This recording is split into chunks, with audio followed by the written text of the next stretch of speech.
ഹജ്ജിന് പോകാനി. കല്യാണത്തിന് ഇവിടെ ബാപ്പാടെ പട്ട അയിമക്കാക്കാടെ കൂട്ടക്കാര് കൂടിയില്ലെങ്കിലും കുഞ്ഞിപ്പാത്തൂടെ കല്യാണം നടക്കും.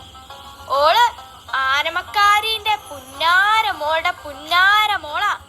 പിന്നെ അന്റെ ബാപ്പ എന്നെ കെട്ടാൻ വന്നത് അയിന്റെ പുറത്ത് കേറിയിട്ടാ.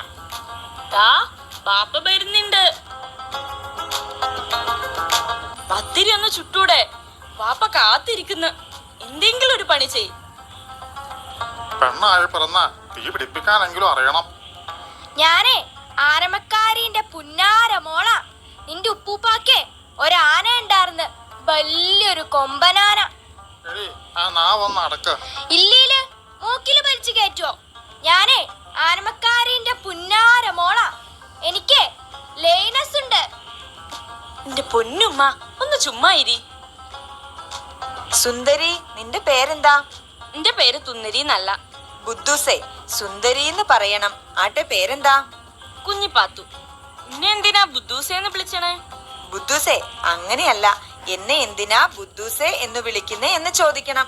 എന്ന് ചോദിച്ചാൽ പെണ്ണിന്റെ പര്യായമാണ് ബുദ്ധൂസ്. എന്റെ ഇക്കാക്ക പറഞ്ഞതാ. നിന്നെ ഏത് ജാതിയാ?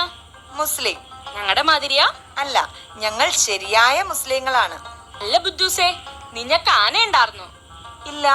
എന്റെ ഉപ്പൂപ്പാക്ക് ഒരു ആന ഉണ്ടായിരുന്നു, വലിയൊരു കൊമ്പനാന. എന്റെ ഉപ്പൂപ്പായ്ക്ക് ഒരു കാളവണ്ടി ഉണ്ടായിരുന്നു. അതിൽ അദ്ദേഹം കൂലിക്ക് സാധനങ്ങൾ കൊണ്ടുപോകും. അങ്ങനെയാ ഞങ്ങളെ പഠിപ്പിച്ചത്.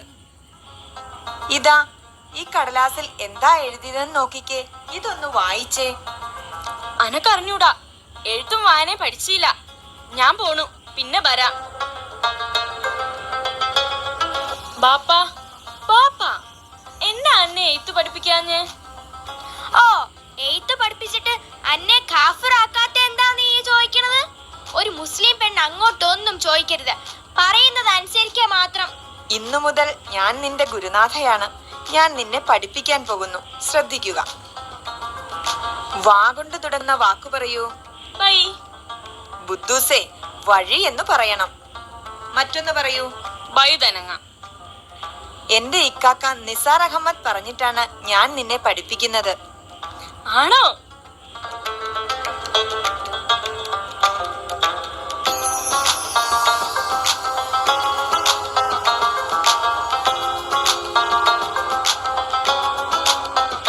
അന്ധവിശ്വാസം തഴച്ചു വളരുന്ന വളക്കൂറുള്ള മണ്ണാണ് നിരക്ഷരത.